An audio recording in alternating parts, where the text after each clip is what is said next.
샬롬, 예배 오신 여러분들 환영하고 축복합니다. 여러분 앞뒤 좌우분에게 이렇게 인사하실까요? 하나님은 당신은 사랑하십니다.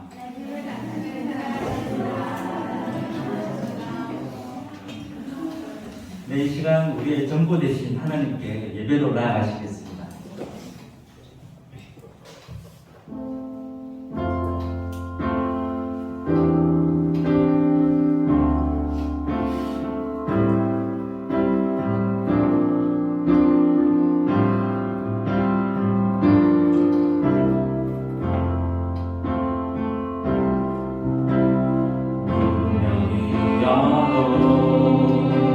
공허하지 않는 것을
되심을 나누러 언제나 주님만을 사랑하며 따라가리니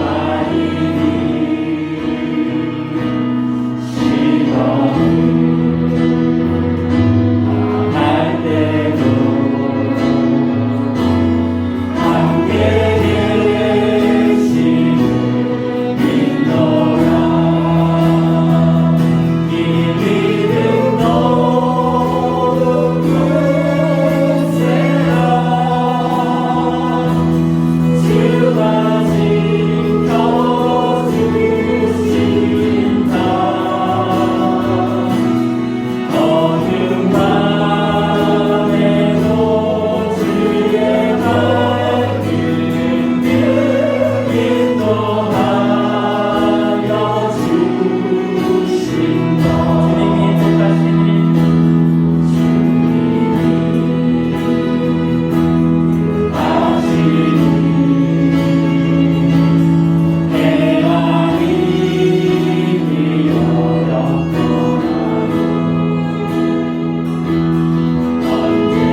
감동 기도 제목으로 함께 기도하겠습니다.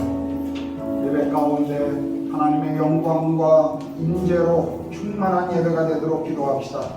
예배를 통해서 성도들의 영혼이 회복되어지고 그리고 우리를 만나주시는 그 하나님을 만날 수 있도록 올 한 해 우리가 주님을 더욱 깊이 알아가며 주와 동행하며 성숙해가는 한 해가 되도록 우리 예배와 또 우리 자신을 만나시는 그 주님을 위해 함께 기도합니다. 기도하겠습니다. 하나님 아버지, 이 시간 또 주께서 나로 특별하신 주일 우리가 공동체 예배 가운데로 함께 예배할 수 있게 하셔서 감사합니다. 하나님 예배를 통해 살아계신 하나님의 인격과 영광 앞에 우리 모두가 소개하시고 우리를 예배자로 부르신 주님을 더 깊이 만날 수 있도록 도와주시옵소서. 올 한 해 말씀과 기도로 주님을 더 가까이 하게 하시고 주님의 성품을 닮아가게 하시고 하나님의 나라의 가치를 이 땅에 드러나는 하나님 성도의 삶을 살아갈 수 있도록 우리 모두를 하나님 그렇게 다스리시고 인도하여 주시옵소서. 예배 가운데 우리를 만나 주시옵소서. 성령님 우리 가운데 기름 부어 주시고 하늘 문을 여시고 하나님 이 시간 우리 가운데 임재하시고 우리를 온전히 다스려 주시옵소서. 인도를 위해서 기도합니다. 주께서 인도를 정말 긍휼히 여겨주시고 코로나 상황이 빨리 안정되고 그리고 모든 성도들이 이 어려울 때 생명과 건강을 주께서 지키시고 선한 능력 가운데 성도들을 인도해 주시도록 기도합시다. 핍박받는 인도교회 우리가 잘 알지 못하지만 세계 핍박 지수 9위가 인도입니다. 참 많은 인도교회들이 주변에 핍박받고 있습니다. 하나님께서 인도교회를 보호해 주시고 위로해 주시고 더 큰 주의 능력으로 각 지역에서 부흥의 기적이 일어나도록 기도합시다. 우리 바라나시 교회 산제이 구마로 전도사 가정의 성령 충만과 또 예배당 건축이 은혜 가운데 잘 마무리될 수 있도록 진행되도록 우리 기도합시다. 또 인도에서 사역하시는 선교사님들의 안전과 비자와 거지 등록이 잘 이루어져 사역하는 데 어려움이 없도록 우리 인도 땅을 위해서 함께 기도합니다.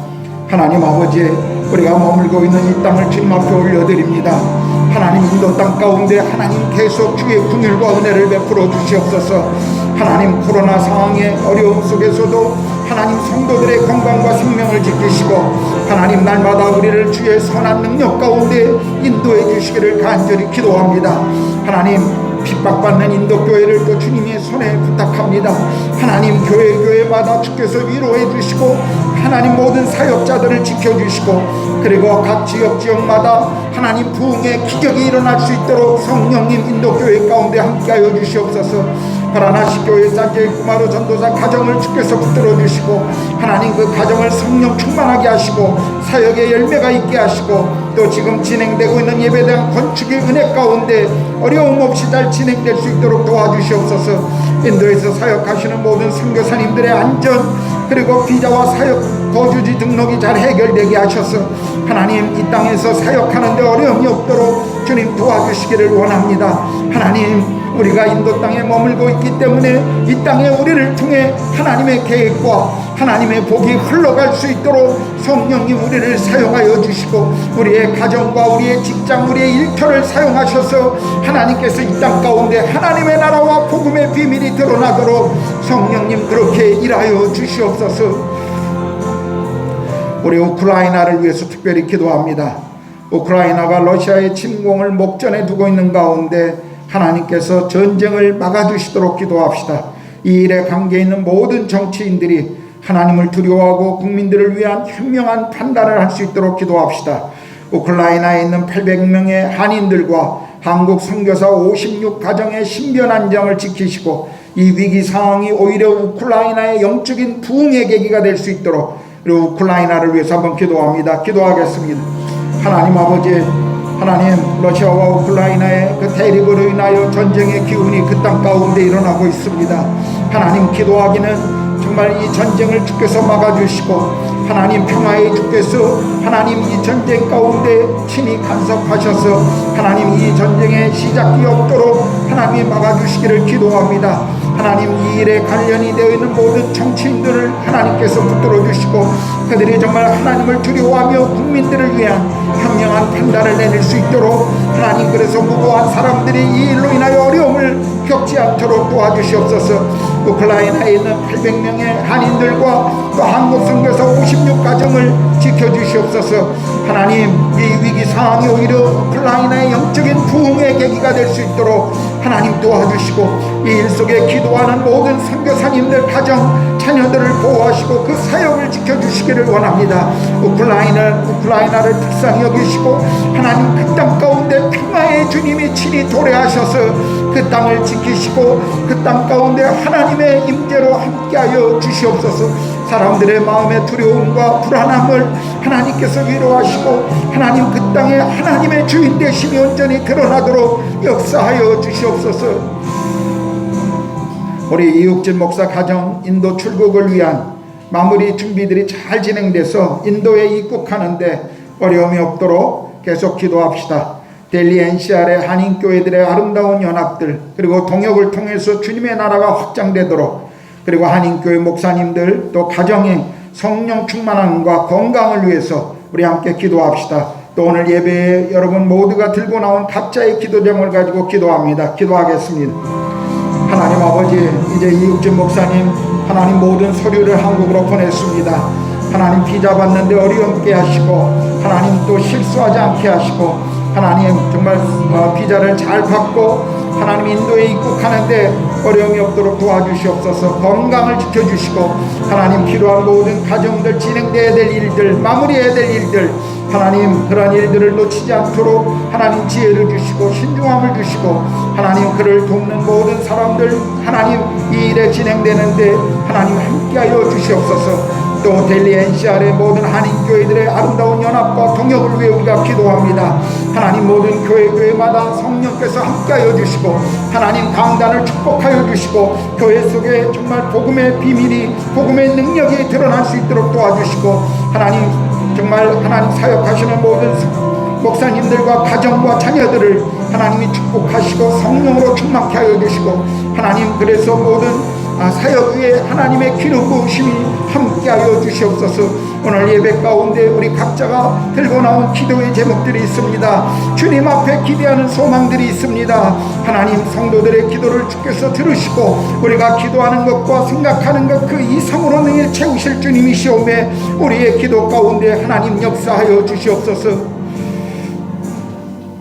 하나님 아버지 우리를 예배자로 부르시고 또 예배 드릴 수 있는 이 놀라운 축복과 특권을 허락하셔서 감사합니다.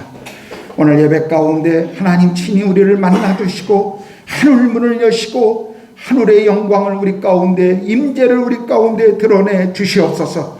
예배하는 자들 심령마다 성령으로 충만케 하여 주시고 성령께서 말씀하여 주시고 주님 우리의 심령 속에 만나 주시옵소서. 또 오늘 하나님 건강적인 이유나 또 여러 사정에 의해서 가정에서 하나님 온라인으로 예배하는 모든 성도들 우리가 어디 있던 우리가 머무는 그곳이 예배의 자리요 신령과 진정으로 예배할 수 있도록 성령 하나님 함께하여 주시옵소서. 오늘 예배를 주님 앞에 올려드립니다. 오직 존귀하신 주님의 이름만이 우리 가운데 드러나시고 높아지시옵소서. 감사하며 우리 주님 예수 그리스도의 이름으로 기도드렸습니다. 아멘.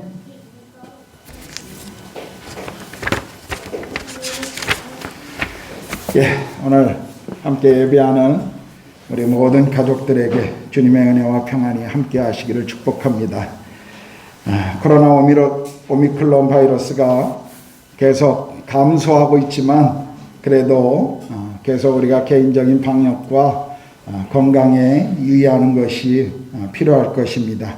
그래서 계속 우리가 사회적 거리두기를 하지만 우리의 마음의 거리는 늘 가까이 있도록 우리가 함께 기도했으면 좋겠습니다. 오늘 설날을 앞두고 예배 후에 이미 광고드린 것처럼 우리 설날 세배가 있겠습니다. 우리 청소년 그리고 초등부, 유년부 모두 세배를 준비해 주시고 또 어른들은 세뱃돈을 준비해 주시기를 부탁드립니다.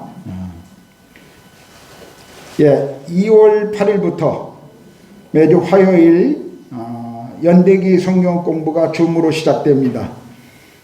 이번 주 화요일은 쉬고요. 그 다음 주에 한 번 더 광고를 할 텐데요. 화요일 연대기 성경 공부, 우리 성경 전체를 이해하는데 아주 유익한 공부입니다. 여러분들이 원하시면 저에게 제 개인 톡으로 꼭 신청해 주십시오. 어떤 분들은 그냥 목사님이 내가 할 줄 아는 거 아시겠지 그리고 신청을 안 하시는 분들이 있다가 그날 줌 주소 가르쳐 주세요라고 갑작스럽게 말씀하시는 분도 있는데 꼭 미리 저에게 신청해 주셔서 제가 그 단톡방을 만들 수 있도록 그렇게 부탁드립니다. 8시부터 9시 반까지 우리가 공부하도록 하겠습니다.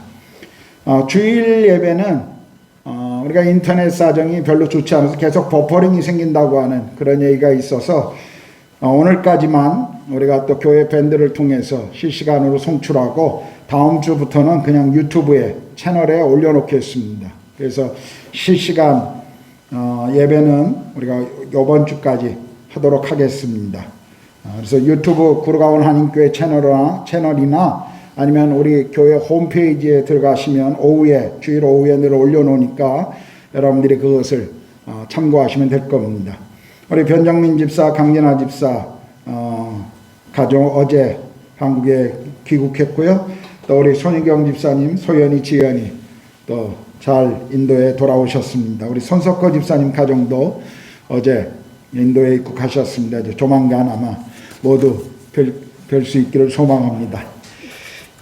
오늘 또 저희 교회에 처음 방문하셔서 함께 예배하시는 우리 박옥희님, 우리 장근숙 권사님이 초대하셨네요. 어디 계신가요?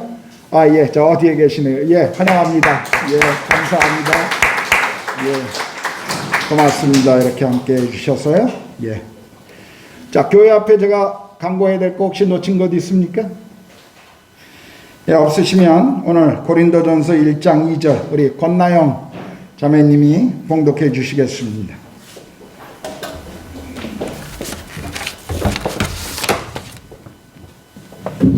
고린도에 있는 하나님의 교회 곧 그리스도 예수 안에서 거룩하여지고 성도라 부르심을 받은 자들과 또 각처에서 우리 주 곧 그들과 우리 주 되신 예수 그리스도의 이름을 부르는 모든 자들에게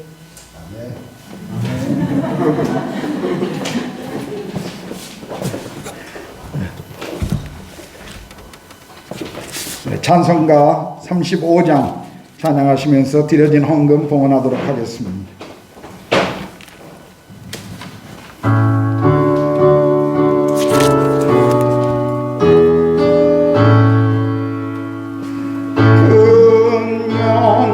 금영화로신 주 이곳에 오셔서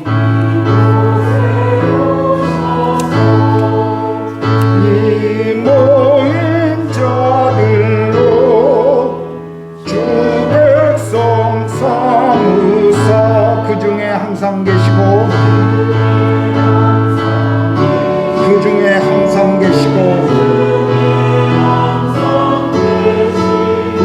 큰 영광 나타내소서. 이 백성 기도와 또 예물 드림이 향내와 같으니 곧 받으옵소서. 주 예수 크신 복음을 주 예수 크신 복음을 만 백성 듣게 하소서. 또 우리 자손들 다 주를 기리고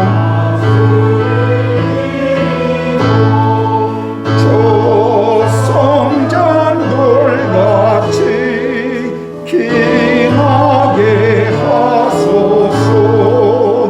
주 구원하신 능력을 주 구원하신 능력을 늘 끝날까지 주소서. 만민이 참 진리 지키며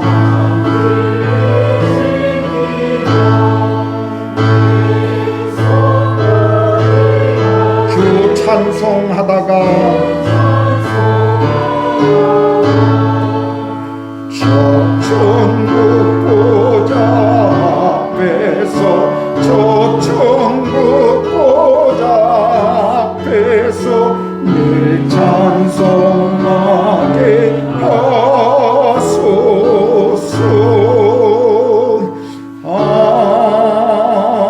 아멘. 기도하겠습니다. 하나님 아버지,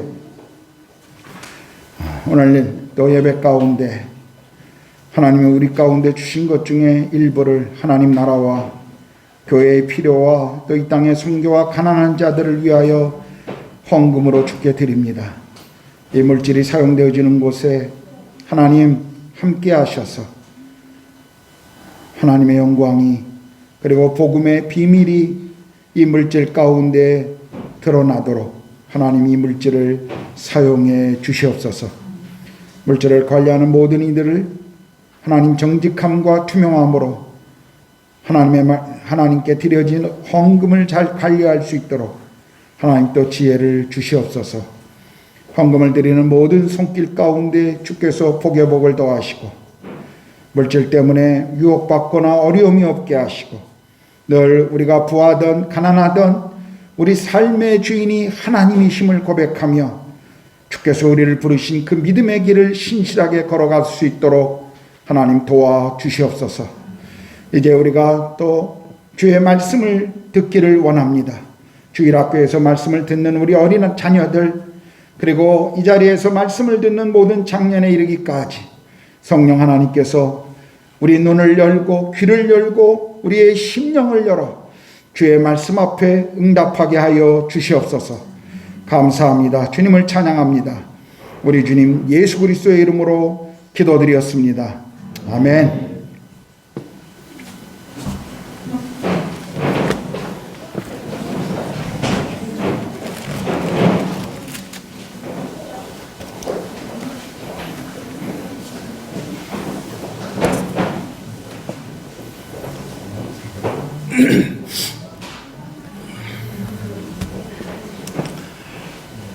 자, 우리는 지난 한 달 동안 새해 첫 주부터 그리스도인의 표지에 대한 것을 배웠습니다.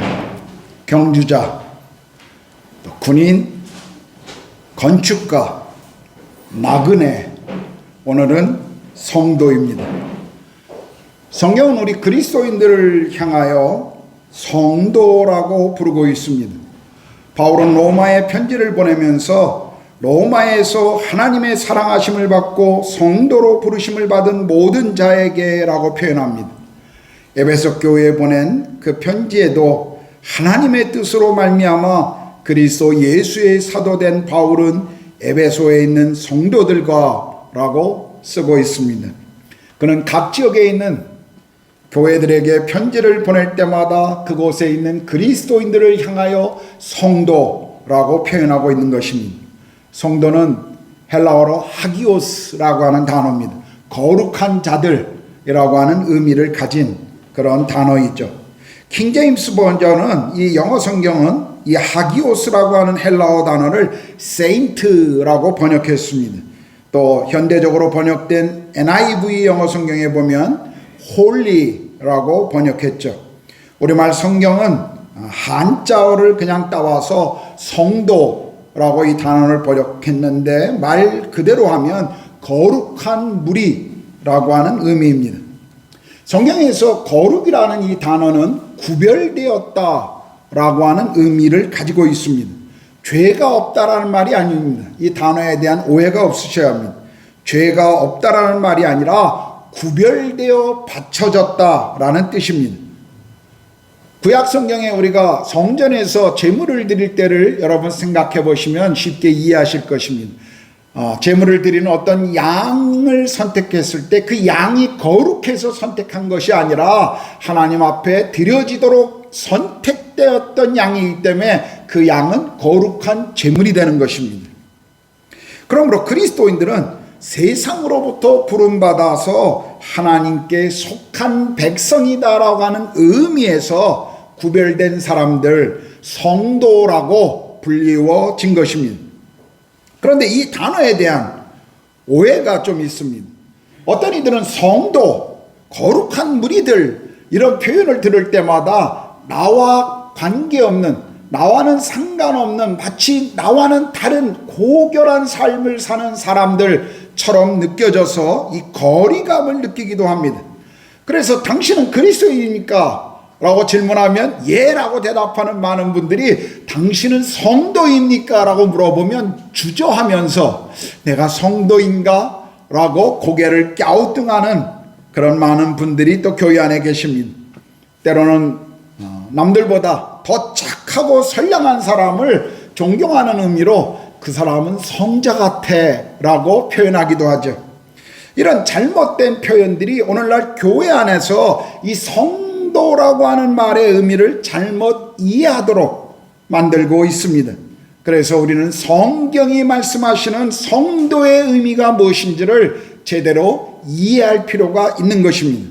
그렇다면 성도란 어떤 사람들을 말하는 것이죠? 오늘 본문을 다시 한번 읽어보겠습니다. 고린도에 있는 하나님의 교회 곧 그리스도 예수 안에서 거룩하여지고 성도라 부르심을 받은 자들이라고 말씀하십니다. 첫째는 성도는 오늘 본문을 보면 예수 안에서 거룩하여진 사람들입니다. 여기 거룩하여지고 라고 하는 이 단어는, 이 헬라어의 이 단어는 수동태를 의미합니다. 수동적인 것이죠. 어떤 의미입니까? 성경은 모든 사람이 다 죄 아래에 있다라고 선언하십니다. 모든 사람이 다 죄인이기 때문에 하나님의 영광에 이르지 못했다라고 말씀하십니다. 하나님이 기대하는 그 의의 기준에 아무도 도달할 사람이 없다라는 것이죠. 그래서 로마서 3장 10절에서 12절은 기록된 바 의인은 없나니 하나도 없으며 깨닫는 자도 없고 하나님을 찾는 자도 없고 다 치우쳐 함께 무익하게 되고 선을 행하는 자는 없나니 하나도 없다라고 선언하신 것입니다. 죄로 인해 하나님으로부터 도망친 인간들은 하나님 없이 자기 마음대로 인생을 살아가고 있는 것이죠. 그래서 로마서 1장 21절은 하나님을 알되 하나님을 영화롭게 하지도 않고 감사하지도 아니하고 오히려 그 생각이 허망하여지며 미련한 마음이 어두워졌다라고 말씀하십니다. 죄로 인해 하나님과의 관계는 끊어졌고 죄의 결과는 영원한 심판이었습니다. 이 죄의 문제를 해결할 수 있는 사람, 스스로 이 문제를 해결할 수 있는 사람은 아무도 없다라는 것입니다. 그 어떤 노력으로, 인간의 행위로 자신의 죄의 문제를 해결할 수 없었습니다. 인간 쪽에서는 해결할 방법이 없었어요. 그래서 우리에게는 도움을 줄 구원자가 필요한 것입니다. 하나님의 의를 완전히 채워줄 또 다른 도움자가 우리에게 필요했던 것입니다. 그래서 하나님께서는 그의 독생자 예수 그리스도를 우리 가운데 보내주시면서 요한복음 3장 16절은 이렇게 우리에게 말씀하십니다. 하나님이 세상을 이처럼 사랑하사 독생자를 주셨으니 이는 그를 믿는 자마다 멸망하지 않고 영생을 얻게 하려 하심이라. 하나님께서는 우리를 사랑하시고 또 우리 죄의 문제를 해결하시기 위해서 친히 그 아들 독생자를 우리 가운데 보내주셨습니다. 예수께서는 하늘의 영광스러운 보좌를 버리시고 이 땅에 인간의 모습으로 오셨고 우리와 함께 이 땅에 사셨습니다. 아무것도 할 수 없는 무기력한 아기로 이 땅에 오셨어요. 그분은 자라가면서 어린 시절 아버지 요셉으로부터 목수의 일을 배우시면서 자라셨습니다. 주변 사람들과 함께 불편하지만 그분은 이 땅에 사셨습니다. 성경은 예수께서 이 땅에 오셔서 우리와 함께 하신 그 이유를 히브리서 4장 14절 15절은 이렇게 말씀하십니다. 그러므로 우리에게 큰 대제사장이 계시니 승천하시니 곧 하나님의 아들 예수시라. 우리가 믿는 도리를 굳게 잡을지어다. 우리에게 있는 대제사장은 우리의 연약함을 동정하지 못하실 리가 아니요 모든 일에 우리와 똑같이 시험을 받으신 이로되 죄는 없으시니라. 예수께서 이 땅에 오신 목적, 그 이유는 우리의 연약함을 친히 경험하시고 우리의 모든 것을 그분이 친히 체험하심으로 우리를 아시기 위함이었습니다. 그리고 우리가 경험하는 모든 죄의 유혹으로부터 그분은 승리하심으로 우리 죄의 문제를 해결하시기 위함이었습니다. 그분은 이 땅에 사시면서도 자신이 마땅히 누릴 수 있는 영광과 명예와 존귀를 스스로 거부하셨고 십자가 고난의 길을 선택하셨습니다. 예수께서는 자신이 원하시기만 하면 이 땅에서 충분히 모든 것을 누릴 수 있는 분이셨습니다. 사람들도 그것을 기대했습니다. 심지어는 그분을 임금으로 삼으려고 사람들은 왕으로 예수를 추대하려고까지 했었습니다. 그러나 예수님께서는 자신이 왜 이 땅에 왔는지에 대한 것을 계속 잊지 않고 계셨어요. 마가복음 10장 45절에서 예수께서는 인자가 온 것은 섬김을 받으려 함이 아니라 도리어 섬기려 하고 자기 목숨을 많은 사람의 대속물로 주려 함이다 라고 말씀하십니다. 누가복음 19장 10절에서 예수님은 인자가 온 것은 잃어버린 자를 찾아 구원하려 함이다 라고 말씀하십니다. 예수께서는 자기 생명을 드림으로 죄인들의 이 죄의 문제를 해결하시기를 원하셨습니다. 죄가 없으셨던, 전혀 죄와 상관없었던 예수님이 우리를 위해서, 우리 죄를 해결하시기 위해서, 하나님의 의의 기준을 만족시키기 위해서 그분은 십자가의 고난을 자발적으로 걸어가셨습니다. 예수의 십자가는 우리를 구원하시기 위한 하나님의 계획이셨습니다. 예수께서는 우리가 죽어야 될 죄의 이 문제를 해결하시기 위해서 죄 없는 자신의 아들을 하나님께서는 십자가에 죽게 함으로 해결하기 원하셨던 것입니다. 예수님이 그래서 십자가를 받아들이십니다. 로마서 5장 8절 9절은 우리가 아직 죄인 되었을 때 그리스도께서 우리를 위하여 죽으심으로 하나님께서 우리에 대한 자기의 사랑을 확증하셨느니라.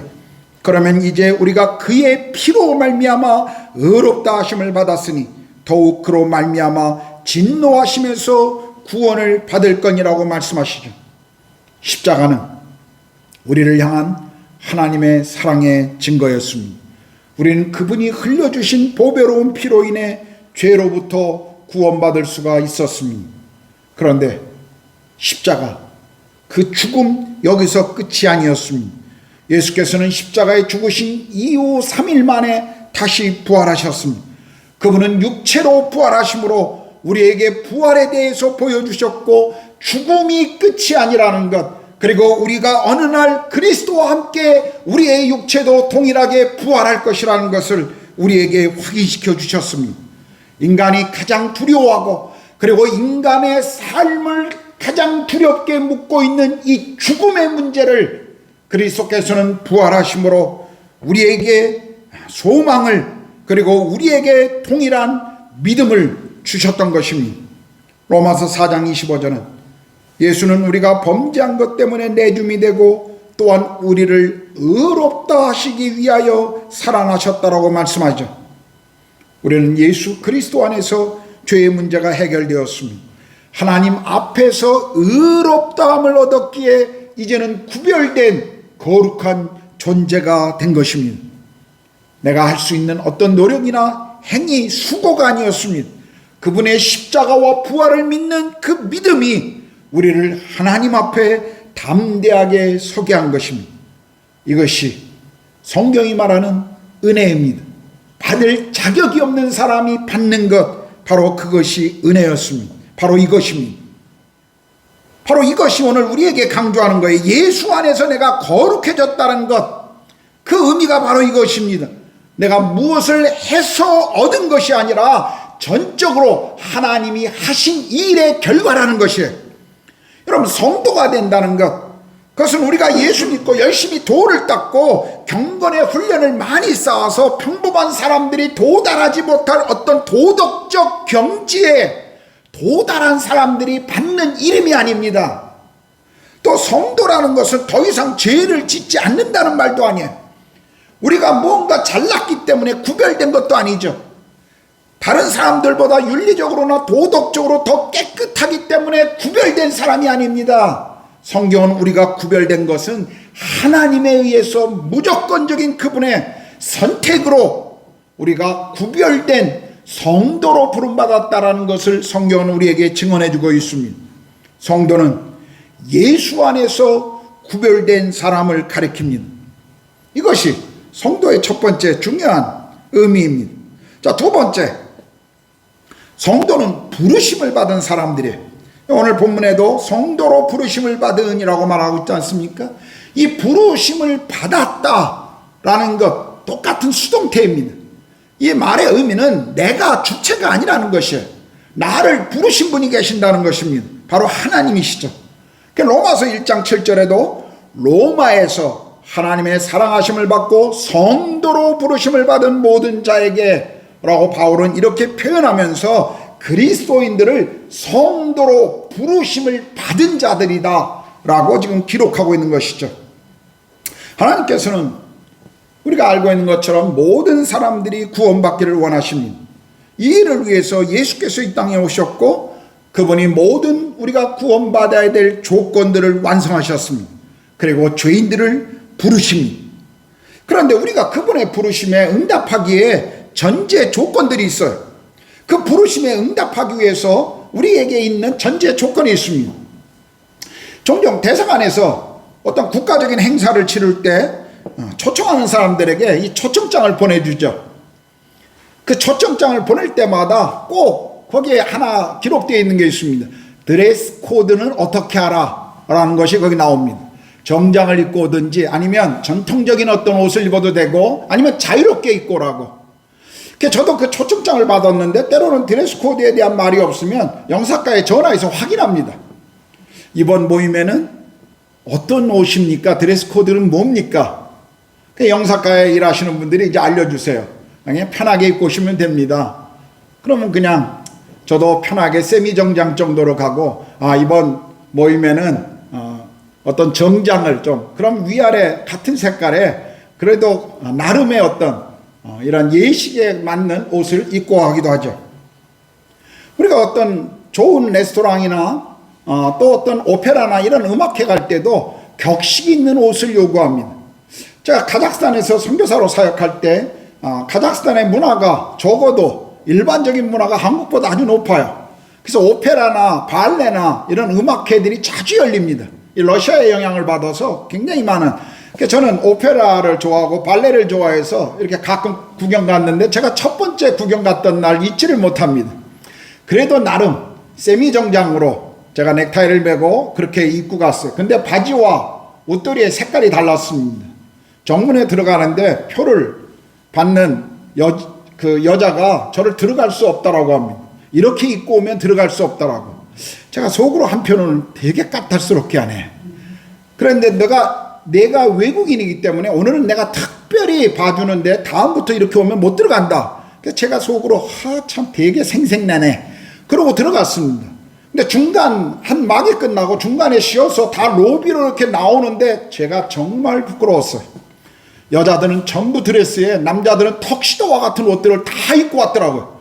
저만 색깔이 다른 옷, 그것도 바지가 청바지였습니다. 내가 얼마나 이 사람들의 눈에 참 격식 없는 무례한 사람으로 보였을까. 제가 그때 알았습니다. 여러분, 우리가 어떤 예식에 올 때 필요한 옷을 입는 것처럼, 여러분, 예수님이 마태복음에 보면 천국은 자기 아들을 위해 잔치를 벌리는 어떤 임금과 같다라고 말씀하신 것이 있죠. 그래서 그 임금이 사람들을 초청하는데 초청한 사람 중에, 이 잔치에 온 사람 중에 어떤 사람이 예복을 입고 있지 않아요. 그 당시에 문화에 이런 높은 간직이나 부자들은 손님들을 위해서 미리 예복을 준비하곤 했습니다. 그런데 예복을 입고 있지 않은 이 사람을 향해서 주인이 말하죠. 당신은 왜 예복을 입고 있지 않느냐? 그가 주저하고 그에게 어떤 대답이 없자 그 임금은 종들에게 이 사람을 내쫓으라고 그렇게 명하는 장면이 나옵니다. 잔치에, 천국 잔치에 예복이 필요함을 우리에게 말씀하신 것이죠. 자, 그렇다면 오늘 우리를 부르시고 초청하는 이 천국 잔치에 들어가기 위한 우리가 필요한 예복은 무엇일까요? 성경은 그것이 회개와 믿음이라는 옷이라고 말씀하고 있습니다. 여러분, 예수님의 공생의 첫 메시지가 뭐였습니까?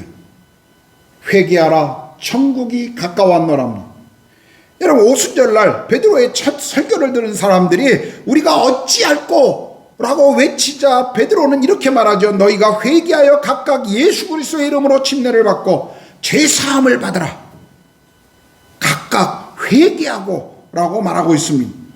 여러분, 회개라는 의미가 무엇이죠? 하나님에 대해서 우리가 저질렀던 그 죄악에 대한 철저한 슬픔이요 통회입니다. 하나님 없이 살아온 것에 대한, 하나님 없이 내 마음대로 인생을 살았던 것에 대한 철저한 통회가 바로 회개이죠. 그러므로 진정한 회개가 없이는 하나님이 주시는 이 십자가와 부활의 놀라운 은혜를 그냥 싸구려 은혜로 바꿔놓는다는 것이, 왜 사람들이 구원에 대한 감격과 감사가 없을까요? 내가 그리스도인이요 하나님의 아들이라고 고백하면서도 그 십자가에 대한 감격, 그 십자가의 능력에 대한 감격이 왜 없을까요? 진정한 회개가 없었기 때문에 그렇습니다. 자기가 어떤 존재인지, 자기가 어떤 심판과 멸망으로부터 구원받은 존재인지를 모르기 때문에 그 감격이 없는 거예요. 종종 어떤 분들은 구원받기를 원합니다. 그런데 그냥 구원받기를 원해요. 죄로부터 돌아섬의 구원이 아니라 그냥 구원받기를 원합니다. 이 말이 이해가 되시나요? 여러분, 회개란 죄를 슬퍼하고 후회하고 죄로부터의 돌아섬을 말하는 것이라면, 이제 믿음은 그리스도를 향해 돌아서는 것을 말합니다. 어떤 의미에서 회개가 소극적인 측면이라면 믿음은 더 적극적인 우리의 측면입니다. 우리가 우리 죄에 대해 슬퍼하고 미워하고 돌아서고자 할 때 우리는 동시에 그리스도를 향한 믿음의 신뢰를 가져야 합니다. 여러분, 빌립보 간수가 그 감옥 안에서 일어난 기적을 경험하면서 그가 바울에게 이런 고백을 하죠. 내가 어떻게 하여야 구원을 얻을 수 있습니까? 그때 바울의 대답입니다. 주 예수를 믿으라. 여러분, 우리의 믿음은 하나님께서 약속하신 말씀과 그리고 예수 그리스도께서 행하신 그 십자가와 부활을 알고 붙잡는 것입니다. 요한복음 1장 12절은 영접하는 자 곧 그 이름을 믿는 자들에게는 하나님의 자녀가 되는 권세를 주셨다라고 말씀하십니다. 요한복음 3장 18절은 그를 믿는 자는 심판을 받지 아니하는 것이요 믿지 아니하는 자는 하나님의 독생자의 이름을 믿지 아니하므로 벌써 심판을 받은 것임이라 라고 말씀하시면서 우리의 믿음이 구원을 결정하는 중요한 요소임을 우리에게 강조하고 있습니다.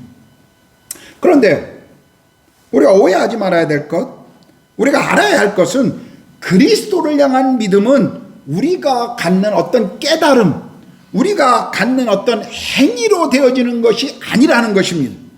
이것은 성령의 사역이에요. 우리가 오해하면 안 됩니다. 저도 처음 그리스도인이 되었을 때 나는 내가 그리스도라는 기독교라는 이 종교를 선택했다라고 생각했습니다. 내가 예수를 선택했다라고 생각했어요. 아니요, 성경은 그렇게 말씀하지 않습니다. 그것은 저의 오해였어요. 여러분, 요한복음 3장을 보면 어느 날 예수님께서 밤에 자기를 찾아온 니고데모라는 사람과 대화를 하십니다. 니고데모는 영생이 무엇인가, 거듭남이 무엇인가에 대한 관심이 있었어요. 그런데 예수님께서 이 니고데모에게 이렇게 얘기하죠. 네가 거듭나지 않으면 하나님의 나라를 볼 수 없다.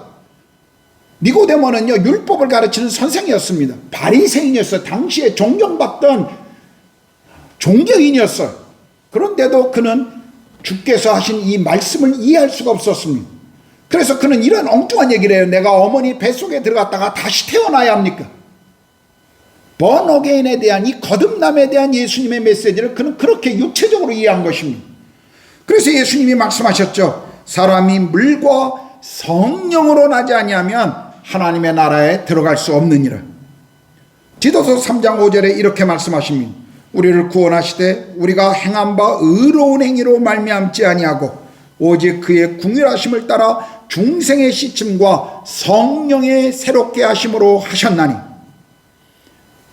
우리가 구원받는 것, 거듭나는 것, 그것은 성령께서 하시는 일이십니다. 로마서 8장 15절 16절은 너희는 다시 무소하는 종의 영을 받지 아니하고 양자의 영을 받았으므로 우리가 아빠 아버지라고 부르짖느니라. 성령이 친히 우리의 영과 더불어 우리가 하나님의 자녀인 것을 증언하신다 라고 말씀하시면서 우리가 예수 믿을 때 우리 안에 오시는 성령님으로 인해 우리가 하나님의 자녀임을 확인한다라고 성경은 우리에게 말씀하십니다. 아버지 하나님은, 성부 하나님은 우리의 구원을 위해서 창조전부터 계획하시고 우리를 선택하시고 그분은 우리를 부르셨습니다. 이 하나님의 계획을 이루시기 위해서, 하나님의 구원 계획을 성취하시기 위해서, 완성하시기 위해서 아들이신 성자 하나님 예수 그리스도는 이 땅에 오셔서 십자가의 고난과 부활을 통해 이 구원의 계획을 완성하십니다. 그리고 성령 하나님께서는 그리스도가 승천하시고 난 이후에 우리 가운데 오셔서 우리 안에 계셔서 우리의 구원을 확증시켜 주실 뿐만 아니라 매일의 삶에서 하나님의 능력으로 우리를 가르치시고 인도하시는 것입니다. 성경은 이 삼위일체 하나님이 그분의 사역을 통해 우리를 성도로 부르시고 계신다는 것을 성경은 우리에게 가르치고 있습니다. 그러므로 우리가 성도가 된 것, 그것은 여전히 우리의 노력이나 행위가 아니라 하나님의 선택이며 그분이 부르신 결과라는 것입니다. 자, 세 번째. 그렇다면 성도는 어떤 사람인가? 성도는 하나님이 세상으로부터 우리를 부르셨고 죄로부터 부르셨고 예수 안으로 우리를 부르신 것과 동시에 성도는 세상을 향해 부르심을 받은 사람들입니다. 세상을 향해 부르심을 받은 사람들. 하나님께서 우리를 세상의 죄악으로부터 부르셨을 때, 그리고 하나님의 자녀로 삼으셨는데요, 이것은 다시 우리를 세상을 향해 가도록 하나님이 부르셨다라는 것이에요. 베드로전서 2장 9절에 그러나 너희는 택하신 족속이요 왕같은 제사장들이요 거룩한 나라요 그의 소유가 된 백성이니 이는 너희를 어두운 데서 불러내어 그의 기이한 빛에 들어가게 하신 이의 아름다운 떡을 선포하게 하려 하심이라고 말씀하시네. 갈라디아서 2장 20절은 내가 그리스도와 함께 십자가에 못 박혔나니 그런즉 이제는 내가 사는 것이 아니요 오직 내 안에 그리스도께서 사신 것이라. 이제 내가 육체 가운데 사는 것은 나를 사랑하사 나를 위하여 자기 자신을 버리신 하나님의 아들을 믿는 믿음 안에서 사는 것이다 라고 말씀하십니다. 무슨 말입니까? 성도로 부르심을 받은 사람들은 삶의 이유와 목적이 바뀐 사람들이라는 거예요. 살아가는 이유와 살아가는 방법이 바뀐 이유. 왜 그렇습니까? 우리의 신분이 바뀌었기 때문에 그래요. 우리의 신분이. 여러분, 그리스도인이 된다는 것, 그것은 단순히 우리의 어떤 부족한 부분을 예수라고 하는 것으로 채우는 것이 아닙니다. 오해하지 마세요. 우리의 어떤 몸에, 우리의 어떤 옷에 약간의 더러움을 보기 싫은 어떤 것을 예수라고 하는 그분의 옷으로 조금 이렇게 메꾸는 정도가 아닙니다.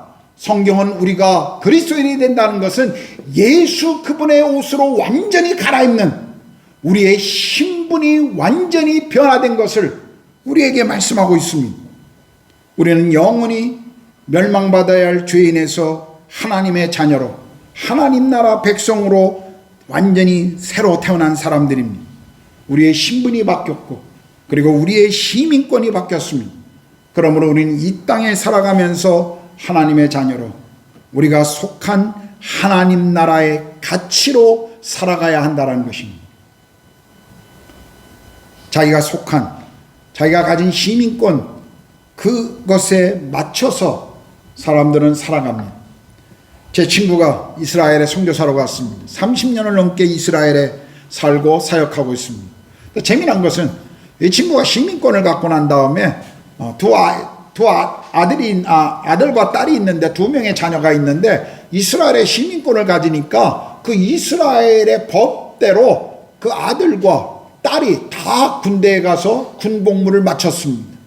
먼저 아들이 가서 군복무를 마치더니 그 다음에 딸이 가서 군복무를 마쳤어요. 그게 이스라엘의 법이기 때문에 좋건 싫건간이 아닙니다. 그 시민권을 가진 사람은 마땅히 그렇게 해야죠. 마찬가지입니다. 우리가 하나님 나라의 시민권을 가지고 천국 시민이라면 성도는 마땅히 우리 삶의 이유, 살아가는 방법이 하나님의 나라의 가치를 따라 살아가야 한다는 것이에요. 그것이 우리에게 성경이 말씀하시고 있는 것입니다. 여러분, 우리가 이 땅에 살아가는, 그리스도인이 살아가는 모든 과정을 신학적인 용어로 성화라고 이야기합니다. 성화. 계속 거룩하면서 자라간다는 것이죠. 여러분, 우리가 거듭나는 것, 예수를 구세주와 주님으로 인정하고 믿음으로 초청하는 그 한순간의 사건으로 결정되는 것이지만, 그러나 우리가 그리스도인으로 살아간다는 것, 그것은 매일 우리 인생의 매일의 삶에 자라가는 지속되는 성장의 과정인 것입니다. 성도의 삶은 성화의 과정을 말하는 것입니다. 어떤 성도는 아직도 어린 수준에서 이 성화의 과정을 시작하는 분이 있습니다. 너무 성화의 과정이 천천히 가기 때문에 정말 저 사람이 거듭난 하나님의 자녀인가가 정말 퀘스천이 생길 정도로 그런 더딘 분들도 있어요. 어떤 사람은 하나님을 만나고 반대로 아주 빠르게 신앙 안에서 성장하고 주님을 알아가는 사람들이 있습니다. 또 어떤 사람은 예수는 믿기는 믿는다고 하는데 아직도 인큐베이터에 아직도 미숙한 아이로 거기에 계속 머물고 있는 그리스도인들도 있습니다. 여러분, 인큐베이터에 있던 그가 자라서 더디게 자라던 아니면 빠르게 자라던 상관없이 우리 모두는 뭐예요? 성도입니다. 그것은 확실해요. 그가 얼마나 성장하는 데의 속도가 얼마나 빠르냐 더디느냐, 그것이 우리의 성도를 가름하는 거 아니에요. 우리가 예수님 믿고 하나님의 자녀가 되었을 때 우리는 성도입니다. 그런데 중요한 것은 생명을 가지고 태어난 성도라면, 우리가 거듭난 사람들이라면, 생명을 가지고 있다면 우리는 마땅히 자라가야 한다는 것입니다. 마땅히 우리는 성장해야 돼요. 생명을 가지고 있으면 당연히 자라야 정상인 것입니다. 어떤 아이가 태어났는데 자라지 못한다면 그 아이는 아마 곧 죽고 말거나 아니면 정상적으로 제대로 자랄 수가 없을 것입니다. 우리가 어떤 어린아이가 태어났을 때 부모로서는 얼마나 예쁘고 그 아이들이 사랑스럽습니까? 특별히 방긋방긋 웃는 아이들을 보면 막 처음에 그냥 부모들은 다 다 바보가 되죠. 애가 그랬는데 그 아빠라고 불렀다고. 우리 애가 지금 뭐 6개월밖에 안 됐는데 벌써 말을 할 줄 안다고. 우리 애가 천재인 것 같다고. 착각 속에 살아요. 얼마나 그 아이가 사랑스럽습니까? 그런데 6개월 된 아이가 사랑스럽다고 1년이 지나고 2년이 지나고 3년이 지나도 계속 그 상태로 머물고 있다면 여러분, 그게 사랑스러울까요? 여러분들의 염려, 여러분들의 그 굉장히 많은 힘든 그런 생활이 될 것입니다. 굉장히 불안하게 될 거예요. 그것을 결코 기뻐하는 사람은 아무도 없을 것입니다. 우리는 생명을 가지면 마땅히 자라야 합니다. 그것이 하나님이 우리를 기대하는 것입니다. 그렇다면 성도의 삶이 말이에요. 왜 우리의 삶에 그런 성화의 과정이 있어야 합니까? 우리 성도들이 우리의 목적이 구원받아 천국 가는 것이라면 하나님이 우리가 예수 믿었을 때 우리를 그냥 데려가시면 가장 편합니다. 그런데 하나님이 그렇게 하지 않으셔요. 어차피 천국을 우리가 가게 될 텐데 왜 우리가 이 땅에서 이런 과정들을 겪을까요? 왜냐하면 하나님이 이 성화의 과정을 통해서 우리에게 가르치시는 것이 있어요. 이 시간을 통해서 이 땅에서 우리가 맺어야 할 하나님의 열매들이 있기 때문에 그래요. 그 중에 하나가 하나님께서는 또 다른 사람들이, 또 다른 죄인들이 우리를 통해 구원을 받기를 원하십니다. 이 땅에서 하나님의 나라가 우리를 통해서 도래하기를 원하십니다. 그것이 세상을 향한 우리의 부르심이죠. 여러분, 고난, 역경, 어려움 참 많습니다. 오랫동안 해결되지 않은 문제들, 왜 하나님이 그것을 우리에게 허락하시는가? 그거 없이 그냥 주께서 천국에 우리를 부르시는 날 그냥 가면 얼마나 좋을까? 하나님이 그 과정을 우리로 하여금 겪게 하신단 말이에요. 근데 고난, 역경, 이런 모든 문제들, 성도들에게는요, 그것이 성화의 과정 속에 우리에게 주어진 훈련이며 연단이며 그리고 우리를 자라게 하시는 그분의 계획이라는 것을 우리 잊지 말아야 합니다. 부모로서 우리는 우리 자녀들에게 더 많은 것들을 가르치고 경험하게 만들고 싶어 합니다. 그래서 더 많은 돈을 투자하죠. 더 많은 것을 아이들의 인생에서 배울 수 있도록 많은 돈을 투자합니다. 아이들이 때로는 그거 싫어하는데도 인생에서 이게 필요해 라고 부모들이 그렇게 가르치는 경우가 있습니다. 저는 자라면서 피아노 치는 사람들이 그렇게 부러웠어요. 특히 남자가 피아노 치는 거. 그게 로망이었습니다. 저는 음치일 뿐만 아니라 이 악기도 다룰 줄 모르니까 그래서 어렸을 때 제 아들에게 피아노를 가르치고 싶었어요. 제 딸은 물론이고 아들에게도. 돈 주고 가르치는데 안 되더라고요. 배우고 싶어 하질 않아요. 그 부모의 로망이지 아이에게는 그게 아무런 의미가 없었습니다. 근데 우리가 그렇게 돈을 투자해요. 그리고 그렇게 아이들에게 시키고 싶어 합니다. 왜요? 아이들의 인생이 그게 필요하다라고 부모가 생각하기 때문에 그래요. 우리 인생에 찾아오는 고난, 역경, 이 모든 것들이 예수 없는 사람들에게는 저주일지 모르지만 그러나 예수를 믿는 하나님의 자녀인 우리에게는 그것조차도 하나님이 우리의 삶을 다스리시고 우리를 자라가게 만드시는 하나님의 과정이라는 사실을 우리는 잊지 말아야 합니다. 지금 코로나 시대가 계속 끝나지 않습니다. 이렇게 오래 갈 거라고 아무도 예상하지 않았죠. 또 이것이 얼마나 갈 것인지 아무도 모릅니다. 다행스럽게 최근에 긍정적인 그런 메시지들이 나오고 있습니다만 그러나 아무도 모르죠. 그런데요, 이런 코로나 시대에 이런 시간을 보내면서 여러분은 어떻게 성도로서 이 성화의 시간을 보내고 계십니까? 격리 또는 집에 머물면서 두려움과 불안과 염려로 집 밖에 나가지 않으면서 그러한 삶이, 조심스러움이 하나님과 함께하는 예배의 시간들, 개인 경건의 시간들, 성도 간에 교제하는 것들, 이 모든 것들까지도 집에 그냥 격리시킨 채로 우리가 살아가고 있지 않는지 우리가 생각해야 합니다. 여러분, 성도의 삶을 세상이 격리시킬 수 없어요. 세상은 하나님을 격리시킬 수 없습니다. 이것은 제가 코로나의 상황을 무시하자는 것 아닙니다. 그냥 믿음으로 이 모든 것들 그냥 감내하고 넘어가자, 그런 의미 아니에요. 제가 말씀드리려고 하는 강조점은 우리가 성도로서 마땅히 자라가는 것을 멈추지 말아야 한다는 것입니다. 상황이 어렵고 환경이 우리 가운데 어렵더라도 우리가 초점을 어디에 두어야 하는가, 이것을 잃어버려서는 안 됩니다. 우리 모두 한 사람 한 사람은 다 예수 그리스도의 보배로운 피로 구원받은 그 핏값으로 사시고 성도로 부름받은 존귀하고 거룩한 사람들이기 때문에 그렇습니다. 과거에 미국의 한 마을에 아주 질이 나쁜 한 남자가 있었습니다. 온갖 나쁜 행동을 다 했기 때문에 사람들이 마침내 그 사람을 징계하기 위해서 감옥에 집어넣었어요. 그리고 평생 이 사람에게 지울 수 없는 수치를 주기 위해서 이마에 시너, 죄인이라고 하는 의미의 S자를 아예 그냥 새겨 놓아버렸습니다. 평생 부끄러움을 가지라고. 그런데 이 사람이 감옥에 들어가서요, 감옥에 있는 성경을 우연히 발견하고 그 성경을 읽다가 감옥 안에서 그리스도인이 되었습니다. 그리고는 그가 세상으로 나와서 그 모든 형기를 마치고 나와서 사람이 완전히 바뀌어버렸어요. 정말 그리스도를 믿는 하나님의 사람으로 새 사람이 되었습니다. 사람들은 그의 변화된 모습에 감격하고 그를 칭찬해 주었습니다. 시간이 흘러가면서 이분은 계속 말씀 안에서 그리스도의 성품을 닮아가며 자라갔습니다. 많은 마을의 사람들이 바뀌었어요. 그리고 그의 과거를 아는 사람들도 그 사람의 과거를 기억하기보다는 지금 그 사람의 성숙한 삶을 칭찬했습니다.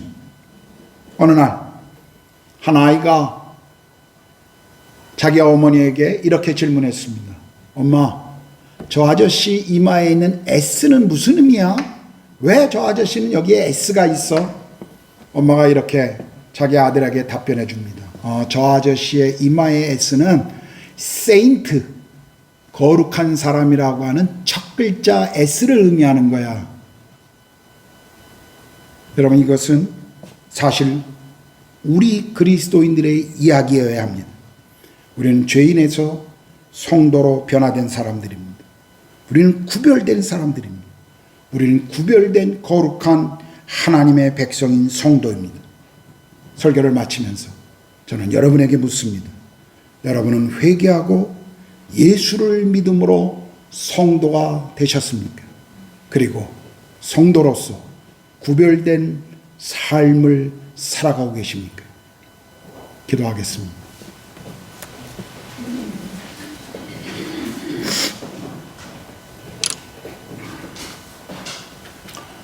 오늘 말씀을 기억하시면서 제가 마지막 던졌던 질문들을 좀 생각해 보십시오. 나는 정말 예수 그리스도로 말미암아 하나님의 자녀가 된 성도인가? 나는 이 거듭남의 체험을 분명히 한 사람인가? 여러분에게는 무엇보다도 이 질문에 대한 대답이 필요합니다. 이 질문에 대한 분명한 대답을 갖고 있지 못한다면 여러분은 먼저 그 문제를 해결하셔야 합니다.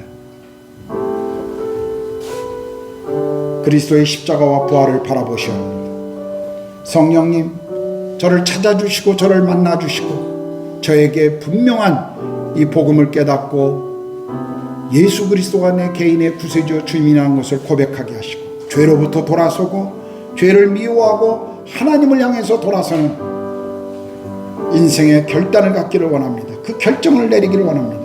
그 기도부터 먼저 주님 앞에 하셔야 합니다. 여러분은 이 질문에 대한 분명한 대답이 있으신가요? 여러분은 예수 그리스도를 여러분의 구세주와 주님으로 믿고 하나님의 자녀로 거듭나셨습니까? 그리고 이 질문에 대한 대답을 가지고 계신 분들, 오늘 성도로 부르심을 받은 많은 분들, 여러분은 그 이름에 걸맞는 구별된 삶을 살아가고 계십니까? 이 질문에 대한 대답을 이 시간 주님 앞에 기도로 올리시기를 원합니다. 기도하겠습니다.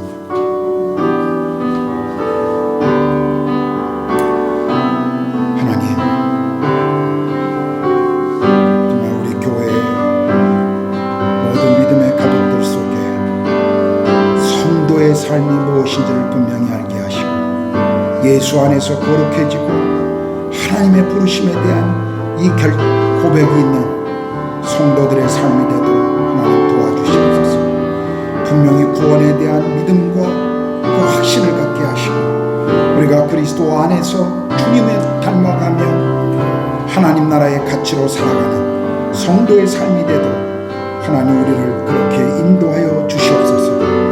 하나님, 한 사람도 우리 교회에 예배하는 모든 이들 속에 한 분도 이 질문에 대한 대답에 주저함 없이 이 질문에 대한 대답이 흠이하지 않도록 하나님 도와주시고 이 질문에 대한 분명한 대답을 가질 수 있도록 하나님 그렇게 도와주시옵소서. 성령님, 우리가 그리스도인 성도로서 이 땅에 구별된 자들로 삶을 드리고 살아가도록 성령님 우리를 그렇게 인도하여 주시옵소서. 하나님 아버지, 우리를 예수 안에서 거룩하여지고 하나님이 성도로 부르신 거룩한 사람들이 되게 하셔서 감사합니다. 이것이 우리의 어떤 수고나 행위나 우리의 노력이 아니라 하나님의 전적인 은혜임을 또한 고백합니다. 주님, 우리가 매일의 일상의 삶에서 정말 내 자신이 하나님 앞에 정말 이 삶을, 이 생명을 소유하고 있는가를 질문하게 하시고 분명한 대답을 갖게 하시고 또 이 대답에 걸맞은 성도의 삶을, 구별된 삶을 우리의 바뀐 신분에 따라 이 땅에서 살아갈 수 있도록 하나님 도와주시옵소서. 우리 사랑하는 구로가온 한인교회 모든 믿음의 가족들, 예배하는 분들 속에 성도라고 하는 이 이름, 이것이 얼마나 존귀한 이름인지 우리가 늘 잊지 않게 하시고 성도의 삶을 살아가도록 하나님 함께하여 주시옵소서. 감사합니다. 우리를 부르신 주님을 찬양합니다. 예수님의 이름으로 기도드렸습니다. 아멘. 우리 예배 마치고 나면 요 앞에 의자들은, 그러니까 뒤에 의자들은 뒤로 그냥 정상적으로 미루시고요, 앞에 의자들만 앉을 만큼만 이렇게 하시고, 세배는 우리가 요 앞에서 하겠습니다. 어른들이 저 뒤쪽에 앉으시고 그렇게 하도록 하니까 예배 마치면 좀 그렇게 같이 협조해 주시면 좋겠습니다. 자, 우리 다 같이 일어나셔서 찬송가 289장 찬양하시겠습니다.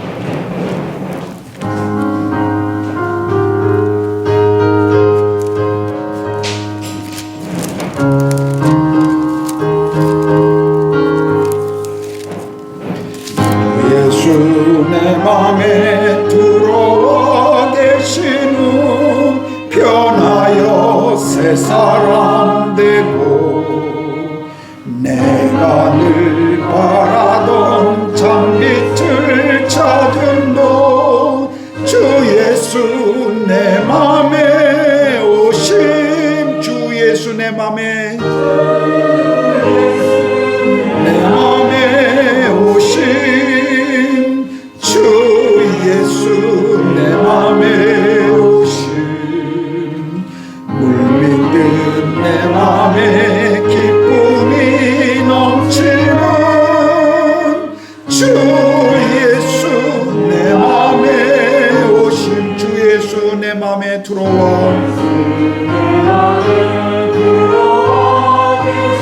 망령된 행실을 끊고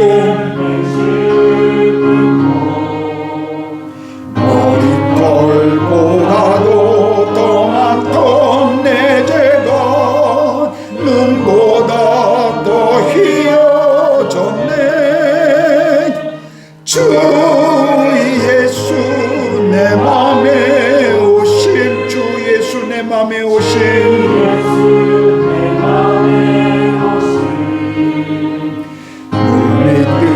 내 맘에 기쁨이 넘치는 주 예수 내 맘에 오심. 내 맘의 소망을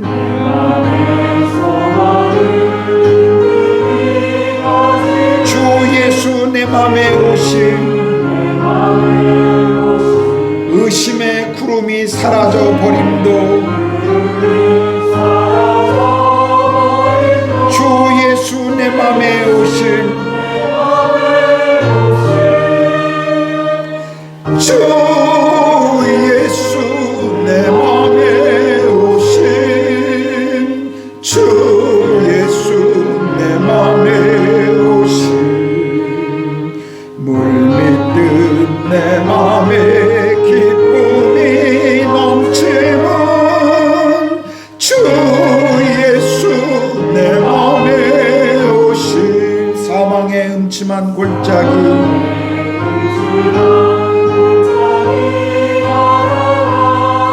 밝은빛 고련히 비춰 저 멀리 하늘 문 환하게 보임도 주 예수 내 맘에 오심. 주 예수 내 맘에 오심. 주 예수 내 맘에 오심. 내 맘에 기쁨이 넘치는 주 예수 내 맘에 오심. 내가 저 천성에 올라가 주 예수 내 맘에 오심. 천성에 올라가 주님을 뵈리니 그 기쁨 비길 데 없네. 주 예수 내 맘에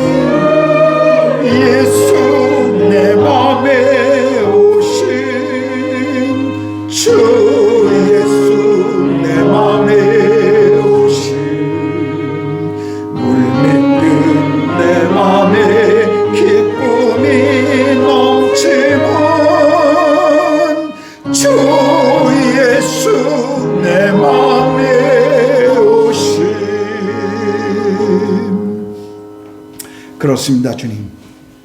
우리의 삶의 진정한 기쁨은 주님이 내 마음에 오신 이후부터였습니다.